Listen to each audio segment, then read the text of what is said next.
बताइए एक बार, sir the audio is not coming. ठीक है बेटा, अभी मुझे बताइए एक बार जरा, ऑडियो आप सभी को सुन रहा है कि नहीं, आवाज आ रही कि नहीं? यस, डॉक्टर कृपाल, वेरी गुड इवनिंग बच्चे। चलिए भाई, अग्नेश, ठीक है भाई, अभी आ रहा होगा साउंड आप सभी के सामने, और बच्चे भी आ गए। एक बार मुझे क्लियर कर दीजिए कि साउंड क्या आप सभी के आ रहा है या नहीं आ रहा, आपको ऑडिबल हूं कि नहीं मैं? चलिए, yes now I am coming, yes now, ठीक है भाई, अभी आप सभी के सामने साउंड आ रही होगी। पहला क्वेश्चन मैंने कहा भाई काफी इंपॉर्टेंट क्वेश्चन है, क्योंकि जो क्रोमोसोम की संख्या से संबंधित क्वेश्चन है ना, लगभग आप मान के चलो कि निश्चित तौर पे आपका आएगा। अब एक ही क्वेश्चन से मैंने आपको कई बातें समझाने की कोशिश करी है। आइए समझते हैं क्या क्वेश्चन दिया हुआ है। आपको भाई एक प्लांट का नाम दिया है अरेबिडोप्सिस, अरेबिडोप्सिस प्लांट के बारे में बोला है। इन्होंने बोला भाई उसके अंदर 10 क्रोमोसोम्स होते हैं, यानी 5 पेयर होते हैं भाई क्रोमोसोम के। कहाँ पे? उनकी सोमेटिक सेल में। सोमेटिक मतलब जो कायिक कोशिका होती है, कायिक मतलब हमारे रिप्रोडक्टिव सेल को छोड़ दो। जैसे हमारे अंदर अगर मेल की बात करूं तो मेरे भाई स्पर्म होता है, शुक्राणु होते हैं, शुक्राणुओं को छोड़ दो, उसके अलावा जो सेल होती है ना, आपकी सारी सोमेटिक सेल बोली जाती है, जैसे हमारी स्किन की हो गई, बाकी की सेल हो गई, वो सारे।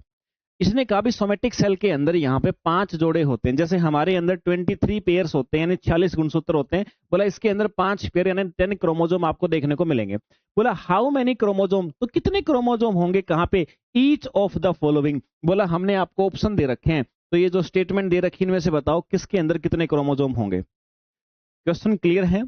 अरेबिडोप्सिस के अंदर 10 गुणसूत्र होते हैं। अब बताओ इसमें कितने होंगे? किसमें? एग सेल, एग सेल का जो न्यूक्लियस है, कहां पे? फीमेल गैमेटोफाइट, मतलब फीमेल का जो रिप्रोडक्टिव ऑर्गेन है उसके अंदर जो एग सेल है बच्चे, उसका न्यूक्लियस के अंदर कितने क्रोमोसोम होंगे। फिर बात है generative cell nucleus in a pollen grain, जो पोलन ग्रेन है उसकी जनरेटिव सेल में कितने होंगे। न्यूक्लियस एंडोस्पर्म न्यूक्लियस, एंडोस्पर्म के न्यूक्लियस में कितने होंगे।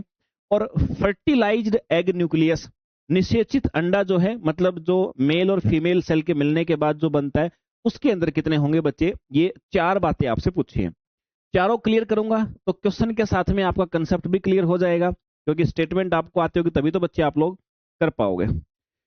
ठीक है भाई, डॉक्टर कृपाल, ओके, अग्नेश, ठीक है भाई, ओके, वेरी गुड इवनिंग भाई। चलिए बढ़े हैं। अब इसके अंदर आंसर क्या होगा, देखिए भाई। अब ये पूरी एक्सप्लेनेशन आप सभी के सामने लिखी है। अरेबिडोप्सिस में द्विगुणित, द्विगुणित का मतलब मेरे भाई डिप्लॉइड, डिप्लॉइड का मतलब होता है सर पेयर में। जैसे हमारे अंदर 23 पेयर्स ऑफ क्रोमोसोम होते हैं, तो हम बोलते हैं भाई हम डिप्लॉइड हैं। तो इसके अंदर भी डिप्लॉइड होते हैं और टोटल 10 क्रोमोसोम होते हैं। इसका मतलब ये है कि भाई इनकी भाई डिप्लॉइड संख्या कितनी है। डिप्लॉइड संख्या का मतलब 10 है। मेरी बॉडी के अंदर अगर किसी सेल के अंदर डिप्लॉइड क्रोमोसोम होंगे तो मान लो कि 10 हैं, तो भाई अगर मेरी किसी सेल के अंदर हैप्लॉइड क्रोमोसोम होंगे तो कितने होंगे। हैप्लॉइड मतलब हैप मतलब हाफ, हाफ मतलब 10 का आधा, 5 होंगे। अब इसका लॉजिक क्या है समझिए। पहली बात है एग सेल, एग सेल आप याद रखिएगा बच्चे, वो अगुणित होती है। अगुणित का मतलब होता है सर हैप्लॉइड होती है। अगुणित मादा युग्मक यानी फीमेल गैमेट होता है, यानी मादा कोशिका होती है। और कैसी होती है वो आपकी बच्चे अगुणित होती है, इसलिए इसमें कैसे होंगे 5 क्रोमोसोम होंगे। अच्छा, जनरेटिव सेल जो होती है ना, वो आपका पराग, जो पराग होता है ना बच्चे, पोलन ग्रेन, पोलन ग्रेन जिसको आप लोग बोलते हो, मेल की तरफ से रिप्रोडक्टिव ऑर्गन होता है, सेल होती है, तो वो भी आपकी क्या होती है, उसी के अंदर तो जनरेटिव सेल होती हैं। जनरेटिव सेल हैं तो मेरे भाई ये भी आपकी हैप्लॉइड होगी, इसमें भी 5 होंगे। एंडोस्पर्म जो होता है ना बच्चे, वो ट्रिपल फ्यूजन से बनता है, मतलब 3 चीजें मिलती हैं। 2 तो आपके पोलर न्यूक्लियाई मिलते हैं और एक आपका मेल गैमेट मिलता है बच्चे, तो इसलिए ट्रिप्लॉइड होता है, यानी 5 × 15 क्रोमोसोम होंगे। और जो जाइगोट होता है मतलब फर्टिलाइज एग, निषेचित अंडा बच्चे, जो कि नर और मादा युग्मकों के मिलन से बनता है, तो इसलिए इसके अंदर फिर से डिप्लॉइड हो जाते हैं, यानी 10 होंगे। सही आंसर क्या होगा 5 5 15 10, जो कि आपका ए आंसर के अंदर बच्चे आप सभी को दिया गया है। समझ में आ गई? कंसेप्ट क्लियर हुआ होगा। नहीं भी हुआ है तो प्यारे बच्चे मैं एक्सपेक्टेशन करता हूं कि आप सभी कंसेप्ट पढ़ के आए होंगे। नहीं भी पढ़े हैं, नई चीज लग रही है, तो नई चीज के ऊपर और ज्यादा फोकस करने की हमें रिक्वायरमेंट होगी। दूसरा क्वेश्चन आप सभी के सामने है, ध्यान दीजिएगा। Formation of seed without fertilization, बिना निषेचन के जो बीज बनते हैं उसको क्या कहते हैं बेटा? उसको कहा जाता है एपोमिक्सिस। बिना निषेचन का मतलब बिना मेल और फीमेल सेल के मिले हुए, अगर फर्टिलाइजेशन होकर, अगर बिना मेल और फीमेल सेल के मिले हुए खुद से ही आपका सीड बन जाए बच्चे आपका, उसको बोलते हैं एपोमिक्सिस कहा जाता है। ये आपके सामने पूरी की पूरी एक्सप्लेनेशन लिखी हुई है, आप चाहो तो इसको कर सकते हो बच्चों। तीसरा क्वेश्चन देखिए, क्वेश्चन में क्या कहा गया आपको? एगामस जीन, ये मेरे भाई अब जीन के बारे में बात हो रही है। Agamous gene is involved in the development of, agamous gene किसके विकास करवाता है? भाई हमारी बॉडी के अंदर अलग अलग प्रकार के जीन होते हैं और सभी जीन हमारी बॉडी के अलग अलग ऑर्गेन्स या हमारी बॉडी के अलग अलग स्ट्रक्चर को बनाने के लिए रेस्पॉन्सिबल होते हैं। यहां भी आपसे पूछा है किसके डेवलपमेंट में शामिल है? क्या लीफ डेवलपमेंट करवाता है, क्या शूट डेवलपमेंट, या कार्पल, या फिर रूट डेवलपमेंट? समझो भाई, पूरा समझो इसको क्वेश्चन को। ये एक्सप्लेनेशन मैंने आप सभी के लिए ही यहाँ पर बनाई है ताकि घर पे जाकर रिवाइज कर सको। भाई अगामस जीन जो है ना, वो फ्लावर के डेवलपमेंट के एबीसी मॉडल में क्लास सी का जीन है। आप कहोगे सर ये आपका डेवलपमेंट का एबीसी मॉडल क्या है? देखो मेरे भाई, प्लांट के अंदर कोई भी फ्लावर है तो उस फ्लावर का डेवलपमेंट होता है मुख्य तौर पे वो 4 हिस्सों में होता है, 4 प्रकार से, 4 स्टेज में होता है। अब 4 स्टेज में जब होता है तो उसके लिए 3 कैटेगरी के जीन्स रेस्पॉन्सिबल होते हैं। यही है आपका एबीसी मॉडल डेवलपमेंट का। बाकी इस मॉडल को पूरा पढ़ना है तो देखो बेटा, फिर तो आपका एप्लीकेशन में बैच है, बैच के अंदर जाकर कंसेप्ट पढ़ने पड़ेंगे आपको।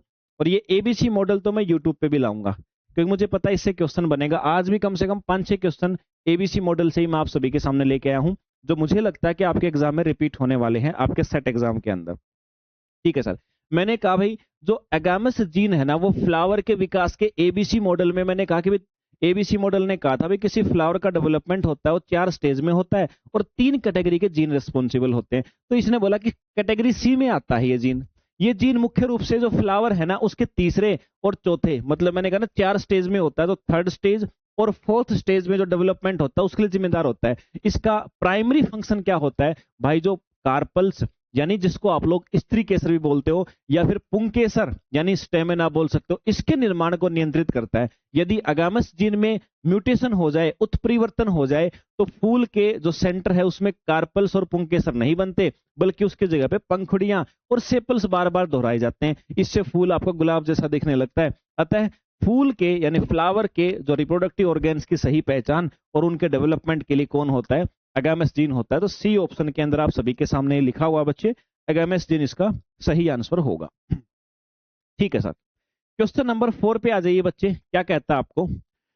प्लांट में एम्ब्रायोसैक, अब सर एम्ब्रायोसैक क्या होता है? एम्ब्रायोसैक ओव्यूल के अंदर होता है और एम्ब्रायोसैक वो जगह होती है जहां पे आपका मेल और फीमेल सेल मिलती हैं, तभी फर्टिलाइजेशन होता है, तो फिर नया सीड बनता है।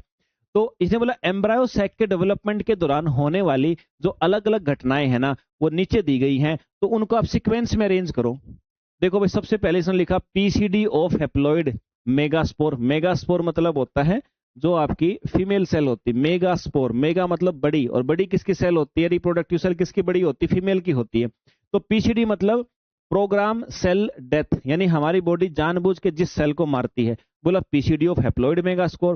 फिर बोला आपकी एमएमसी फॉर्मेशन। फिर बोला movement of the polar nuclei toward the centre. फिर बोला सेलुलराइजेशन ऑफ द एम्ब्रायोसैक। फिर बोला फंक्शनल मेगास्पोर। बोला एग सेल फॉर्मेशन।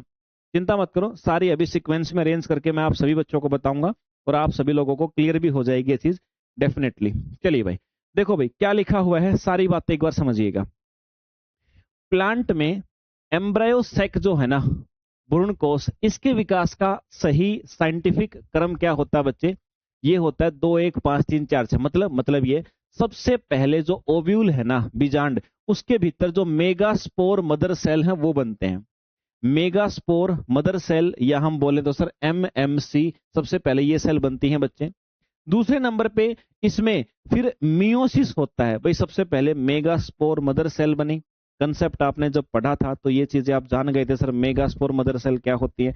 इनिशियली अभी के लिए समझ लो कि सबसे पहले बच्चे मेगास्पोर मदर सेल बन गई। दूसरे नंबर पर डिवीजन हुआ, फिर उससे डिवीजन होने से क्या हुआ? 4 हैप्लाइड मेगास्पोर बनते हैं, जिनमें से 3 का पीसीडी मतलब 3 नष्ट हो जाते हैं और एक आपका बचा हुआ सेल आगे फंक्शनल मेगास्पोर, मतलब जो आगे रिप्रोडक्शन में भाग लेता है वो बनेगा। इसके बाद जो न्यूक्लियस है उसके अंदर अलग अलग डिवीजन होंगे, डिवीजन के बाद पोलर न्यूक्लियाई जो है ना वो आपके न्यूक्लियस की तरफ जाते हैं। तो लास्ट में हम पूरे एम्ब्रायो सैक का सेलुलराइजेशन, कोशिक सेलुलराइजेशन का मतलब होता है कि एम्ब्रायो सैक आपका डिफरेंट डिफरेंट टाइप के सेल में बट जाता है बच्चे, ठीक है। और उसके बाद एग सेल जो है वो अपनी सही स्थिति में सही पोजीशन में आ जाता है, और ये क्रम आपका मोनोस्पोरिक डेवलपमेंट की विशिष्ट पहचान है। तो बच्चे मैंने आप सभी को एक एक करके बता दिया। अच्छा, वो बच्चे बिल्कुल दूर रहे मेरे सेशन से कि जो बच्चों ने कंसेप्ट के नाम पे सी भी नहीं सीखा है। देखो बेटा, कुछ समझ में नहीं आना, अगर आपको मेगास्पोर मदर सेल नहीं पता होगा कोई मतलब नहीं बनता है, आपको कैरेक्टरिस्टिक्स नहीं पता होगा कोई मतलब नहीं बनता है, फंक्शनल मेगास्पोर और नॉन फंक्शनल मेगास्पोर का आपको डिफरेंस नहीं पता तो देखो बेटा कोई मतलब नहीं, फिर आपको ये सेशन के अंदर आप टाइम खराब करोगे अपना। पहले कंसेप्ट सीखो, कंसेप्ट के साथ में चीजों को रिवाइज करो, दोनों ही प्रकार से आप सभी को बेनिफिट मिलेगा फिर। चलिए सर, अगला क्वेश्चन है, पांचवा क्वेश्चन क्या कह रहा है आपको, ये कह रहा है भाई जो क्लावाटा जीन्स है ना वो किस में एक्सप्रेस्ड होते हैं, मतलब कहां पर एक्सप्रेस्ड होते हैं, मतलब प्लांट के अंदर कौन सी जगह पे क्लावाटा जीन होते हैं। देखो क्लावाटा जीन जो होते हैं ना वो प्लांट के अंदर जो आपकी बार बार डिवीजन होता है, भाई प्लांट ग्रोथ कैसे करता है, प्लांट ग्रोथ करता है सर, उसका सबसे जो टॉप मोस्ट पार्ट होता है ना एपिकल पार्ट, वहां पे सेल लगातार division division division division division division करती रहती हैं और आपका प्लांट ऊपर की तरफ ग्रोथ करता रहता है। अब प्लांट आपका ऊपर की तरफ ग्रोथ करेगा तो क्या हुआ, मैंने कहा सेल डिवाइड हुई। अब सेल डिवाइड जो होती है उसको रेगुलेट भी तो कोई करता होगा, कोई ना कोई इसको नियंत्रित करता होगा, कौन सा जीन करता है मेरे भाई, उसको रेगुलेट करने वाला जीन जो होता है वो होता है आपका क्लावाटा जीन के नाम से जाना जाता है। तो बच्चे यहां पर आ जाएगा शूट एपिकल मेरिस्टेम।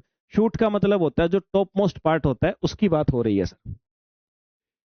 चलिए ये सारी बातें लिखी भी हुई हैं, आप लोग अच्छी प्रकार से देख लीजिएगा। अब जो बच्चे अभी छत्तीसगढ़ सेट एग्जाम की प्रिपरेशन करना चाहते हैं तो लाइफ साइंस का ये योद्धा बैच बच्चे आप सभी को संसारम एप्लीकेशन में मिल जाएगा, जाकर के ले सकते हो। जो बच्चे सिर्फ पेपर 1 की तैयारी करनी है सीजी सेट की, ये अलग से पेपर 1 का बैच मिल जाएगा आपको संसारम एप्लीकेशन पे। और जो बच्चे चाहते हैं सर पिछले 5 से 7 वर्षों में हमारे राज्य में और हमारे आसपास के राज्य में जितने भी एग्जाम्स हुए हैं उन एग्जाम्स में जितने भी लाइफ साइंस से क्वेश्चन पूछे गए हैं वो चाहते हो तो ये बुक है बच्चे, ये भी संसार मैप से ऑर्डर कर सकते हो। और इसके बाद जो बच्चे जूलॉजी से प्रिपरेशन करना चाहते हैं, अभी असिस्टेंट प्रोफेसर का एग्जाम आप सभी का होने वाला है, तो बेटा ये प्रारंभ बैच भी संसार मैप पे मिलेगा। और अगर आप असिस्टेंट प्रोफेसर के लिए पहले पेपर की तैयारी करना चाहते हैं तो ये भी आपको ऐप पे मिल जाएगा। और जो बच्चे जूलॉजी से तैयारी करना चाहते हैं, बुक अगर उनको चाहिए जिसके अंदर पिछले बहुत सारे वर्षों के क्वेश्चंस और concept wise unit wise practice कर सकें, तो बेटा ये आपके सामने बुक है। जो भी चीज होगी सारी संसार में आपसे मिलेंगी, ज्यादा हम इसके ऊपर फोकस नहीं करेंगे। हम आते हैं अपने काम की बात पे। और क्वेश्चन नंबर 6 हमें क्या करा देखिए जरा। भाई अभी मैंने कहा था एबीसी मॉडल लाया था आपका प्लांट के डेवलपमेंट का, और मैंने प्लांट के फ्लावर के डेवलपमेंट का, मैंने कहा था कि प्लांट का फ्लावर का डेवलपमेंट जो होता है, जो विकास होता है वो 4 स्टेज में होता है। और एबीसी मॉडल ने कहा था कि 3 क्लास के जीन रेस्पॉन्सिबल होते हैं, class A, class B, class C, 3 class के जीन रेस्पॉन्सिबल होते हैं। तो अभी उसी के ऊपर एक क्वेश्चन दिया गया, क्या कहा गया, according to ABC model, ABC model के हिसाब से, किसका एबीसी मॉडल, किसी फ्लावर के डेवलपमेंट का, किसी फूल के विकास का, what will be the flower organization A class of gene is mutated. इसने कहा भाई आपने कहा कि फ्लावर का डेवलपमेंट 4 स्टेज में होता है और ए बी सी ये 3 क्लास के जीन होते हैं, यही उसका डेवलपमेंट करवाते हैं।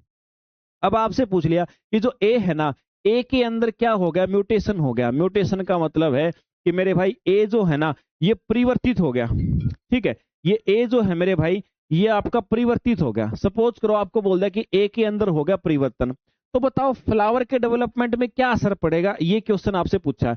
देखो यार सीधी सी बात है, आपको ये पता होना चाहिए कि भाई ये जो ए है रेस्पॉन्सिबल किसके लिए है, जिस काम के लिए ए क्लास के जीन से रेस्पॉन्सिबल होते हैं उसी चीज में आपकी बाधा आएगी। समझे कि नहीं समझे। तो देखो भाई हमारे फ्लावर के विकास का जो एबीसी मॉडल है ना उसके अनुसार अगर क्लास ए के जो जीन है उसमें म्यूटेशन हो गया, उसमें उत्परिवर्तन हो जाए, तो क्लास सी का प्रभाव पहले और दूसरे चक्र में भी फैल जाएगा। भाई पहले चक्र में सामान्यतः क्या होता है, ए का असर होता है, ए का असर होता है, ए क्लास के जो जीन है ना उनका असर होता है। अब ए क्लास के जीन का असर होगा, समझ रहे हो, ए क्लास के जीन का असर होगा, जस्ट सेकंड बच्चे,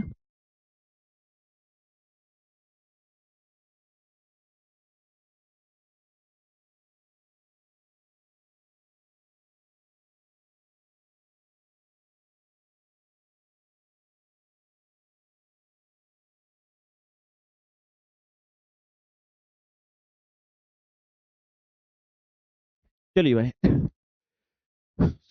मैंने कहा आपको सामान्यतः भाई पहली क्लास में ए क्लास के जो जीन है ना उनका असर रहता है, अब उसी में परिवर्तन हो जाए, अब ए क्लास के जीन में चेंज हो गया तो अब जो बी और सी वाले हैं ना इनका असर पड़ेगा, यानी ए जहां पे काम कर रहा था वहां पे अब सी अपना एक्टिंग करना शुरू कर देगा। उससे क्या होगा, क्लास ए से क्या होता है, मुख्य तौर पे सेपल्स और पेटल्स बनते हैं। जब ए गायब हो जाए तो जो पहला आपका स्टेज है उसमें केवल सी काम करता है जिससे कार्पल्स बनेगा, और जो आपका स्टेज 2 है उसमें बी प्लस सी काम करते हैं जिससे पुंकेसर बनता है, और स्टेज 3 के अंदर भी बी प्लस सी से पुंकेसर, और चक्कर आपका स्टेज 4 में भी सी से कॉर्पल बनते हैं। इस प्रकार जो आपका फ्लावर है उसका संगठन क्या होगा बच्चे, कार्पल पुंकेसर बन जाएगा और पुंकेसर कार्पल बन जाएगा। यही इसका फाइनल आंसर है। अगर जीन ए अब्सेंट हो जाए या म्यूटेट हो जाए मेरे भाई तो यही उसका फाइनल आउटकम आपको देखने को मिलेगा। क्वेश्चन नंबर 7 आपको क्या कह रहा है, in ABC model of flower development in Arabidopsis thaliana B plus C determines the development of. इसने कहा भाई देखो, पहला क्वेश्चन हमारा जिस प्लांट के विषय में था उसी प्लांट के विषय में ये भी क्वेश्चन आपका है। इसने कहा अरेबिडोप्सिस थालियाना में जो फ्लावर है उसके विकास का जो एबीसी मॉडल में बी प्लस सी जो होते हैं ना वो किसका विकास करवाते हैं, इनमें से सीपल्स का करवाते हैं, पीटल्स का करवाते हैं, कार्पल्स का करवाते हैं या स्टेमन का। तो भाई इस मॉडल ने जो कहा था मेरे हिसाब से पिछले क्वेश्चन की जो एक्सप्लेनेशन मैंने अभी आपको बताई है ना वही आपका रहेगा। किसका करवाते हैं मेरे भाई, देखो फ्लावर के डेवलपमेंट के एबीसी मॉडल के अनुसार अगर क्लास ए जीन में म्यूटेशन हो जाए तो क्लास सी का प्रभाव पहले और दूसरे चक्कर में भी फैल जाता है। सामान्यतः क्लास ए से सेपल्स और पेटल्स बनते हैं और क्लास ए गायब हो जाता है तो चक्कर एक में भी सी का काम करता है, और कुल मिलाकर के क्या होता है आपके सामने वही चीज आएंगे मेरे भाई कि कार्पल स्टेमन और स्टेमन कार्पल बन जाएंगे। ये आपका सही आंसर हो जाएगा। ठीक है, ये क्वेश्चन हमारा हो गया था, हमने एक बार फिर से देख लिया। अभी आते हैं इस पे सर, ये क्वेश्चन तो शायद हमारा हो गया छठा, तो यार हम दोबारा से कर दिया। 7वां क्वेश्चन की बात हो रही थी कि भाई एबीसी मॉडल में जो फ्लावर है वो फ्लावर का डेवलपमेंट है वो आपका बी प्लस सी क्या डिटरमाइन करता है। हम तो इस क्वेश्चन के ऊपर थे, हम वापस वहां पे चले गए। भाई एबीसी मॉडल जो है ना इसके अनुसार जो हमारा फ्लावर उसके विभिन्न ऑर्गेन्स का निर्माण क्लास ए बी और सी के जीनों से होता है। जब क्लास बी और क्लास सी के जीन एक साथ तीसरे चक्कर में एक्सप्रेस होते हैं तो वे क्या करते हैं, स्टेमेन्स के विकास को तय करते हैं। यानी कुल मिला के बात है कि अकेला ए होगा तो सेपल्स बनेगा, ए प्लस बी होगा तो पेटल बनेगा, बी प्लस सी होगा तो स्टेमेन बनेगा, और अकेला सी होगा तो कार्पेल। इसका मतलब हो गया कि जो आपका मेल आपका रिप्रोडक्टिव ऑर्गन है पुंकेसर, इसको बनने के लिए क्लास बी और सी दोनों का एक ही स्थान पर एक्टिव होना आवश्यक है। यदि इनमें से कोई भी एक गायब हो जाए तो पुंकेसर का निर्माण नहीं होगा, फूल का डेवलपमेंट अधूरा हो जाएगा। इसलिए सही आंसर हो जाएगा बच्चे, ये किसके लिए रेस्पॉन्सिबल होते हैं, स्टेमेन के लिए रेस्पॉन्सिबल होते हैं सर। ठीक है भाई, क्वेश्चन नंबर 8 की बात करते हैं। क्या कह रहा है आपको, प्लांट में एम्ब्रियो सेक दिखाता है, मतलब क्या है सर भाई, आपको बोला कि प्लांट के अंदर जो एम्ब्रायो सेक होता है, मैंने कहा था कि ओव्यूल के अंदर जहां पे आपका आपका फीमेल गैमेटोफाइट होता है उस जगह की बात हो रही है। तो ये प्लांट में क्या रिप्रेजेंट करता है, megaspore, male gamete, female gametophyte या मेगास्पोरेंजियम। आंसर आ गया होगा, डी वाला आपका आंसर होगा, फीमेल गैमेटोफाइट, मतलब जहां पे फीमेल का गैमेट यानी एग सेल बनती है, यही इसका सही आंसर होगा बच्चे। क्वेश्चन नंबर 9 आप सभी को क्या कह रहा है, embryo sake of angiosperm. Angiosperm का जो एम्ब्रायो सेक कैसा होता है, मतलब कितनी सेल और कितने न्यूक्लियस होते हैं, पढ़ा है ना पूरा कंसेप्ट आपने, ओवेरी के अंदर ओव्यूल और जितनी सेल कुछ न्यूक्लियस होते हैं उनकी अलग अलग वैरायटी, सारी बातें आपने पढ़ी हैं। तो कितना होता है, अब इसको तो याद रखना, आपके बी आंसर आएगा। बी का मतलब है कि आपके 7 सेल होते हैं, 8 न्यूक्लियस होते हैं, बात खत्म। अगले क्वेश्चन पे आ जाइए बच्चे, क्वेश्चन नंबर 10 आप सभी को क्या कह रहा है, क्लावाटा वस्केल जीन्स आर एक्सप्रेशन। क्लावाटा फिर से आ गया, क्लावाटा जहां भी आएगा तो शूट एपिकल मेरिस्टेम, मतलब जो आपका ग्राउंड से ऊपर वाला भाग होता है, तने वाला भाग, जो ब्रांच वाला भाग होता है, वहां पे मैंने कहा था मेरिस्टेमेटिक टिश्यू होता है जो लगातार डिवीजन करके प्लांट को ग्रोथ करवाता है बच्चे।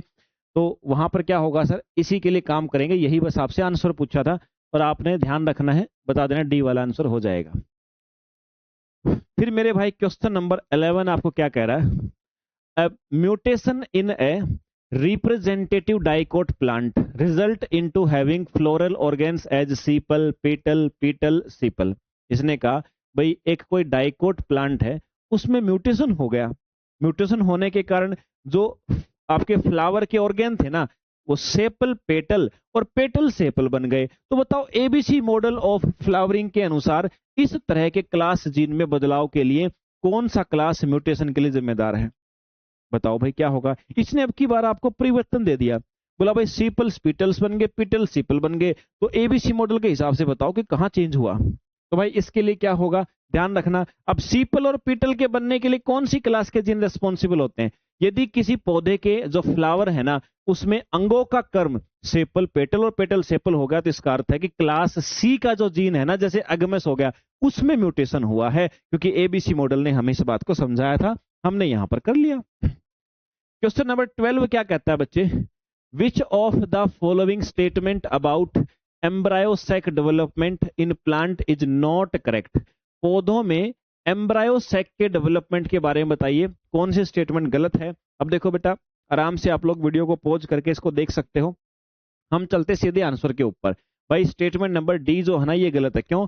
देखो, जो पोलीगोनम प्रकार का एम्ब्रायो सेक होता है वो टेट्राड के माइक्रोपिलर मेगास्पोर से नहीं, बल्कि चलाजा मेगास्पोर से विकसित होता है। माइक्रोपाइलर सिरे की ओर वाले जो 3 मेगास्पोर हैं वो आमतौर पे नष्ट हो जाते हैं और एक ही आपका फंक्शनल स्पोर बन पाता है। तो यही बात गलत लिख रखी इन्होंने, आप लोग याद रखिएगा।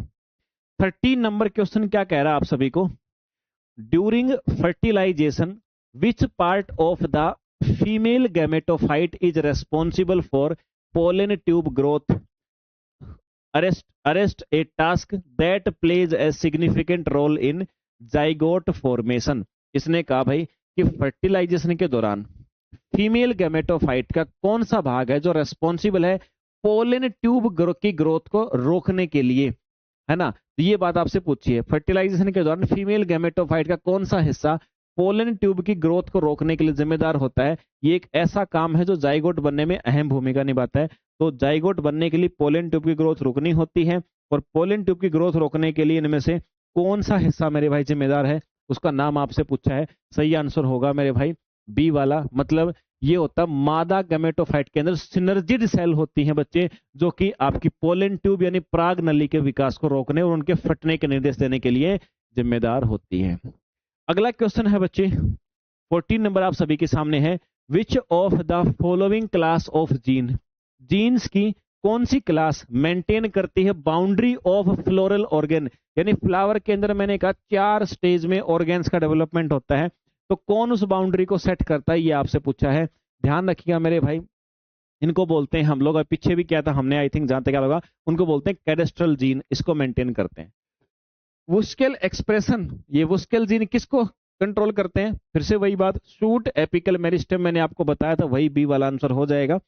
तो उम्मीद करता हूं बच्चे आप सभी को चीजें समझ में आई होंगी, याद होंगी आप सभी को, ठीक है। ये क्वेश्चन हम सबके द्वारा थे, ये मैंने क्वेश्चंस निकाले थे, ध्यान रखिएगा, अच्छी प्रकार से इसको कीजिएगा। ये 15 क्वेश्चन बच्चे आज के हमारे इस सेशन के अंदर आप सभी के लिए मैं लेकर के आया था, और उम्मीद करता हूं आप सभी को समझ में भी आ गए होंगे, ठीक है। सो यहां तक रखते हैं आज का हमारा सेशन। ये 15 क्वेश्चन डेवलपमेंट बायोलॉजी के थे, और मेरे हिसाब से मैंने बहुत सारे सैकड़ों क्वेश्चन में से छांट के ये 15 क्वेश्चन आपके लिए सिलेक्ट किए थे। देखो बेटा, हमारे पास समय जब सालों का होना तो हम कितना भी पढ़ लें, कोई प्रॉब्लम नहीं होती, लेकिन जब समय हमारे पास लिमिटेड होना एग्जाम में, तो फिर सबसे प्राइमरी हमारा लक्ष्य होता है कि हम क्वेश्चंस को इस प्रकार से पढ़ें, हम क्वेश्चंस को इस प्रकार से पढ़ें बेटा कि हमारा बहुत निश्चित समय के अंदर एग्जाम हमारा क्वालिफाई भी हो जाए। तो यहां तक कीजिएगा प्यारे बच्चे, मिलते हैं फिर आप सभी से नेक्स्ट सेशन के अंदर। जय हिंद भाई।